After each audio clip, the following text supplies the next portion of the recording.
I'm Joshua Bardwell, and you're going to learn something today. I recently did a test where I tested a whole bunch of FPV receivers, LaForge V4, Clearview module, Skyzone Sky03 goggles, and the Achilles Pro firmware. And at the end of that test, I said, I'm not going to pick a winner because you guys can see the results and you can decide for yourselves. Well, now I'm going to pick a winner.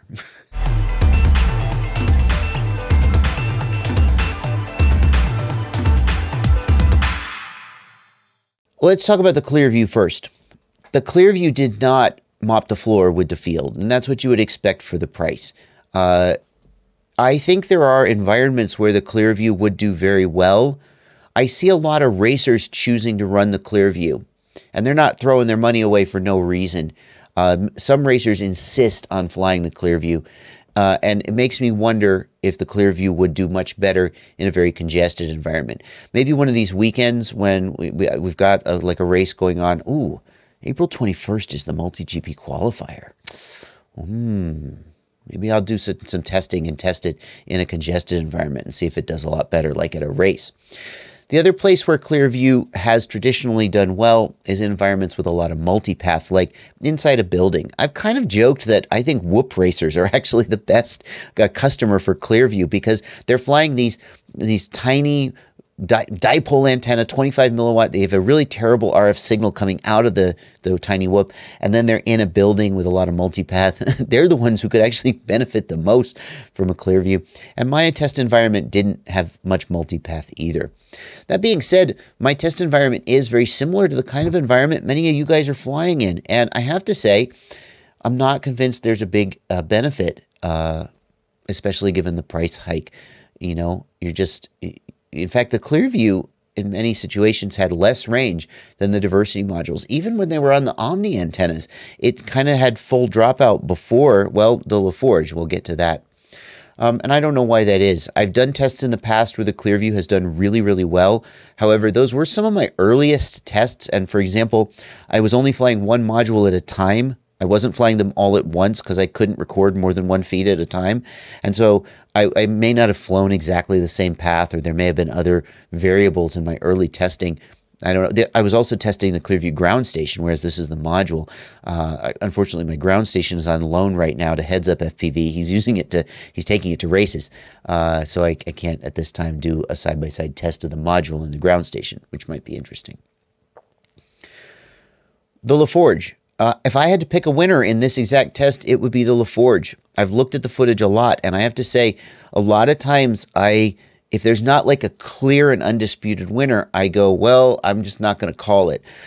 Some of you guys who watched my Butterflight versus Betaflight test are a little annoyed at that tendency, but I feel like that we as humans have a tendency to underestimate the margin of error in testing, to look at results and go, oh, and we focus on one and think, oh, that's better.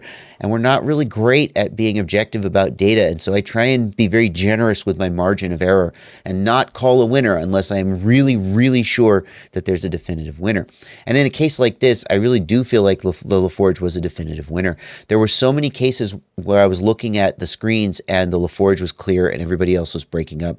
If you look at when I'm coming back into range or when I'm going out of range, there's times when the LaForge is the last to go. It hangs on the longest. And that was a little bit of a surprise to me because, to be honest with you, in previous rounds of testing, I haven't found the LaForge to just kick the pants off of other modules with similar hardware. But it seemed to do much better than the real ACC, not the real ACC, the Pro58 module and the Skyzone. It did much better than the Clearview too, although I do have to acknowledge with the Clearview, one of the things that the Clearview does is it never rolls the screen or has screen glitching. It has a very steady picture. And that's something that's kind of an intangible that's a little hard to communicate. But I guess since I'm doing an editorial, I'll communicate it. Like, I really like flying with the Clearview, even though in this test it kind of didn't even have as much range as some of the others. Because of the consistency of the picture, I'm not sure I would pay the price premium for it, but it is certainly something to keep in mind. All right, the Skyzones. the Skyzones didn't have like great performance. It didn't have bad performance. I feel like if you're going to buy those Skyzones, you're buying them for a reason. You kind of don't want a module, right? If you wanted a module, you'd buy Fat Sharks. So if you're buying the Skyzones, the RF performance is there. It's okay. You're not. It's not a bad choice. But comparing them directly against the Fat Sharks in terms of just the RF performance is kind of missing the point. Lastly, then, the Eachine Pro58 with the Achilles. There's no question that this is a real rock star when you consider price versus performance. In fact, it's probably the best on the market right now. You're going to spend about 25 bucks for the module. You're going to spend about $5 for the programmer to put Achilles on the module. You're going to spend, I think it's 11 euros for the Achilles Pro firmware. It's paid license for the Pro firmware. And like $5, I guess, maybe for a 3D printed cover. I don't know, maybe it even comes with that. You're in for about 45 or 50 bucks total. The software is so full featured, and the RF performance of the module is at least adequate, if not spectacular. I don't know, but it's at least good enough. And for 50 bucks, you could do a lot worse.